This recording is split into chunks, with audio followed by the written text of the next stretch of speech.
Okay, I will try to respond to something that's what I wanted to say in the middle. It's not. Yeah. I wanted to talk about that later, but I will start with all three of the former professors who spoke before me. Because I will focus my talk about not post-colonial studies as a frame of theoretical or group of authors, but in general the situation in the former colonies, which are surprisingly similar to the situation in post-communist countries in many ways, not to mention that the original version of transition was called structural adjustment. The word was coined in Belgrade, our contribution to the history of melody. I want one of the main lessons in subaltern studies is that we have two paradigms. One is transitional and the other is cultural translation. So whenever some concept, and the whole Holocaust discourse, for example, when it migrates from its source, which is the rule in the West, it is not just applying these words or assuming you know their meaning or their consequences. And I will immediately give one example. In my opinion, the world, the whole discourse was hastily globalized. I don't think we should call any crime genocide, but I'll explain why. First of all, in any context, or in many contexts where people keep living together, like Serbia or Rwanda, or like Bosnia or Rwanda, never again doesn't mean never again in cultural translation. It means never again to us, just that us is not pronounced. If you Google these days in Bosnia, or if you remember, or if you go there, you will hear the same metaphor you heard in Milosevic's era, late 80s, even the sheep don't go for the slaughter twice. So the way to Srebrenica is paved with memory to Jasenovac. I tried to write about this, and having a Serb name and surname, I had to wait for somebody in the West. I can find the name of the professor, but I switched the order of things, so I don't want to waste time. I think it's Waters. I had to find somebody in the West to allow me to speak. Otherwise, my voice would be subaltern, or I would be declared somebody who has a hidden agenda to support Karadzic or Greater Serbia or whatever. To say basically that genocide, in my opinion, is genocidal word. When I finally wrote about that, that was the last sentence of long argument in Politica, and that's the only sentence that was taken out ever from my article without me being consulting. So basically, you always have a stigma when you talk, when you question democracy, this kind of quasi-religious concept is from the West, and the whole Holocaust discourse is part of it. So is it really universal? Is the issue in Germany the key denazification, or the fact that there are practically no Jews in Germany, that there are that neither the repetition of Holocaust is possible nor the inverse version, which is unthinkable, yeah, but it's also impossible, of Jews perpetrating the crime against Germans. So you have excellent kind of metaphors about Rwanda and Burundi as genocidal twins, or Mahmoud Mamdani's book, When Victims Become Killers, because the collective notion of victims always implies collective notion of perpetrators and implies the guilt. The second genocide, so-called genocide in Rwanda, which United States did everything to prevent from that report being officially disclosed, is the genocide committing of Tutsis against Hutus, mostly in eastern Congo, but also in Rwanda itself. So it's a very dangerous concept when it migrates from its original context. I think that's why you said everything is okay when you speak about Germany, but when you transpond that to situations where people live together, I think that genocide should be prosecuted by its constitutive elements and not as this dangerous world.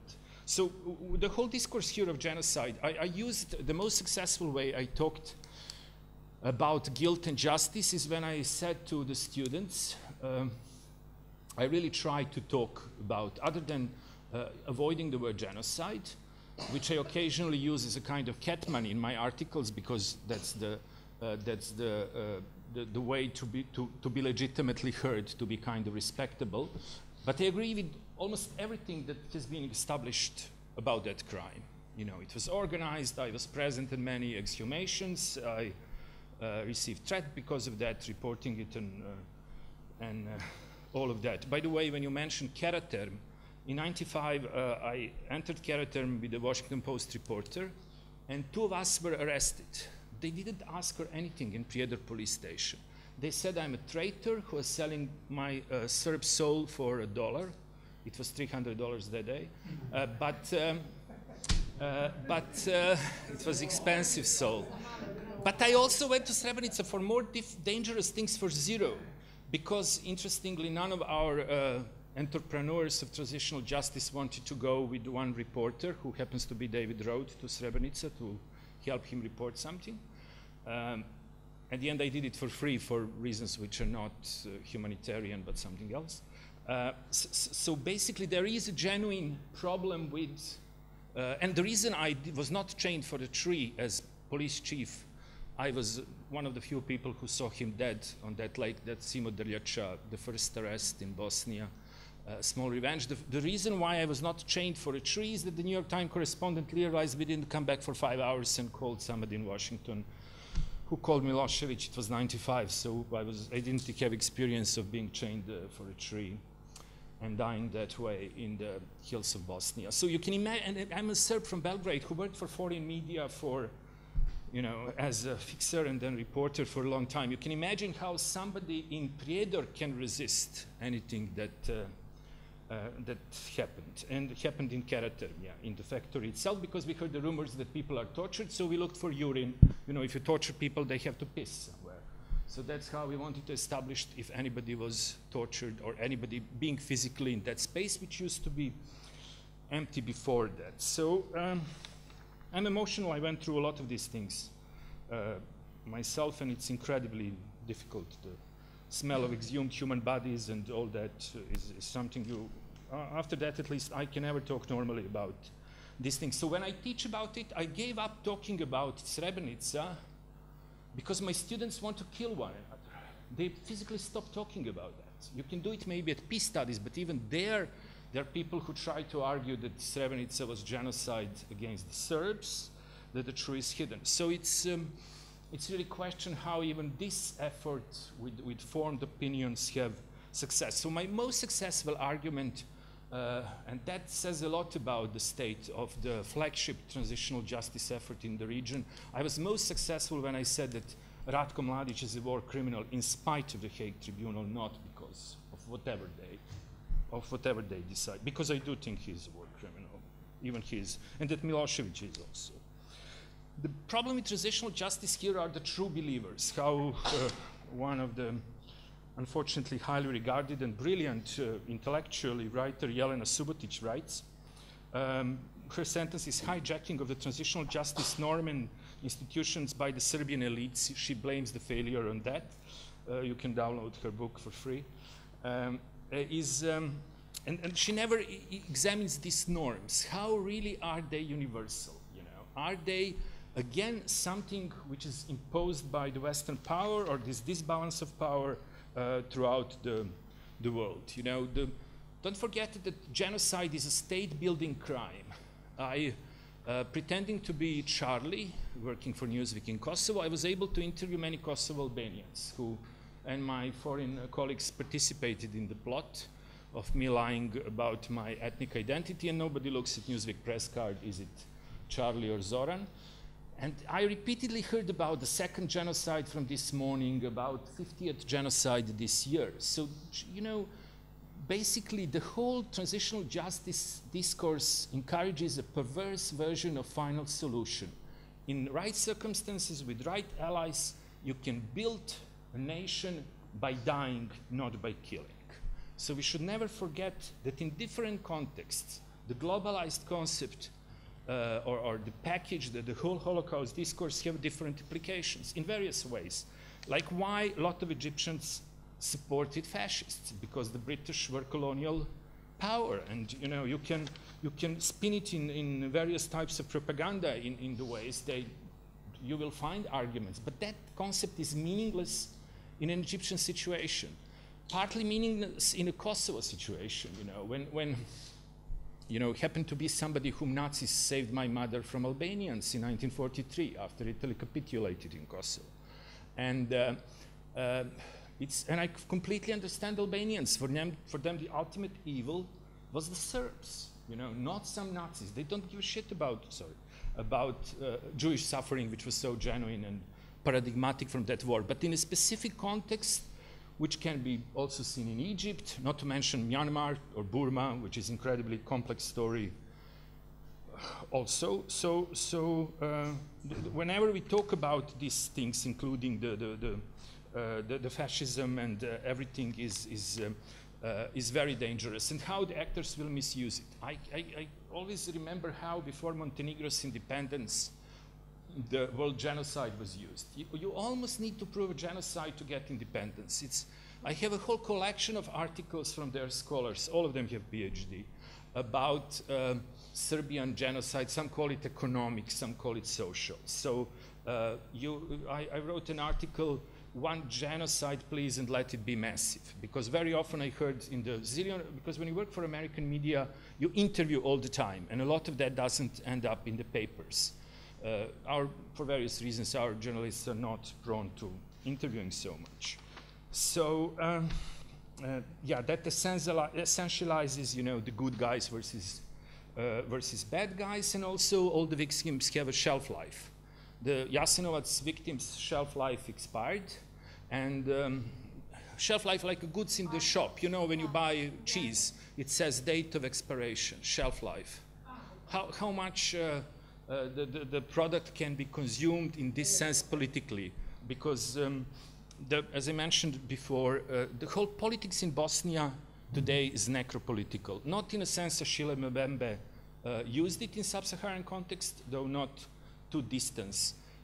I watched on Bosnian federal television a report of a group of women who were complaining that they are dead, who were exhumed and are in this freezer de facto in Tuzla, are not being buried for the Bosnian Muslim leadership to have this annual remembers ritual, highly politicized, to bury, because and these women cannot have closure.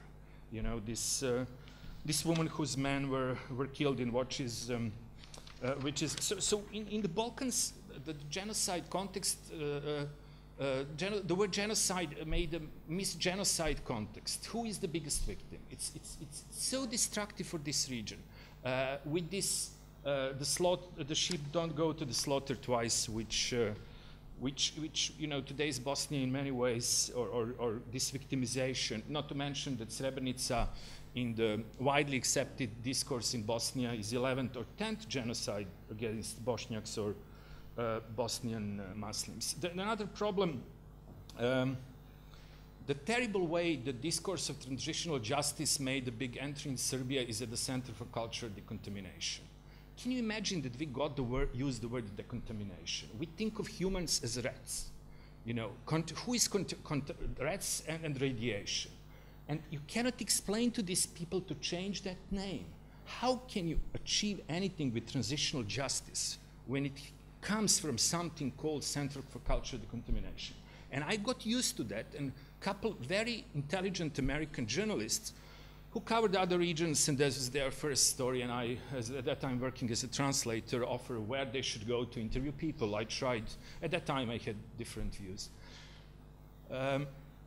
So I would always offer Miss, who heads, Borka Pavicevic, who heads the center, and they said, decontamination, I'm not talking about nuclear waste or rats, I'm talking about people. So that, not to mention other problems with that concept, this is and that's used normally in Serbia, as if we talk about, And the final point is with the issue of culture. The whole problem, even in the name of transitional justice, and how it is the really existing transitional justice, how it's being applied, it's brilliantly stated in the books of my favorite author, Mahmoud Mamdani, and especially, each single book is close to my heart, but this specific line comes from, he teaches at Columbia, comes from his book, Good Muslim, Bad Muslim. And there is this tendency to explain the crimes of not Western people with culture. You know, when Holocaust is some bad ideology or 2% of bad apples, and when it's about non-Western peoples, be it Serbs, Hutus, or Muslims in general, especially Arabs, there is always this culture explanation. We are slaves to our culture, and that's why we kill. Every single act of ours tends to be interpreted. Also applied to black people in America, you know, who always, every single act of theirs, it's a lot of articles dealing with white privilege, and they stress, you know, when the black person steals, it doesn't steal because he is a bad person who steals, but because he is black, or when he expresses his view, these are not his views, these are the views of black person. So the Muslims are contaminated with Quran, we are contaminated with turbo folk, and or whatever, or this genocidal transhistoric conspiracy to create a greater Serbia. Yes, I'm afraid to talk about these issues because it's always this, I'm part of machinery to this transhistoric evil that starts, and that's the huge problem with The Hague. I will end. I think you will like this. There is a famous article in the New Republic, published during the bombing, called predictably Milošević's willing executioners. And the big problem with transitional justice is the advocacy of the people. And the argument, and I quoted many times in Serbian, is the same like Milošević's argument. Okay, 10 seconds. Just to quote Stacey Sullivan, who now works in the Human Rights Watch. Just to find that sentence. Okay. She asks a rhetorical question about the Serbs who were targets during the bombing, and then comes the question. We do have a quarrel with Serbian people. In that case, the center of gravity in Yugoslavia is something far more difficult to destroy than an army or regime. It's the very mentality of nation. How do you destroy a mentality of nation? By putting it into mass graves. That's the crime. That's, you know, if somebody has a genocidal mentality, like Croats and Muslims, that basically what Milošević's propaganda was telling to us. Well, and if you do have a problem with that mentality and that you need to destroy it, the mass grave is the only viable solution. Success is guaranteed. The mentality is gone with the people who have that mentality.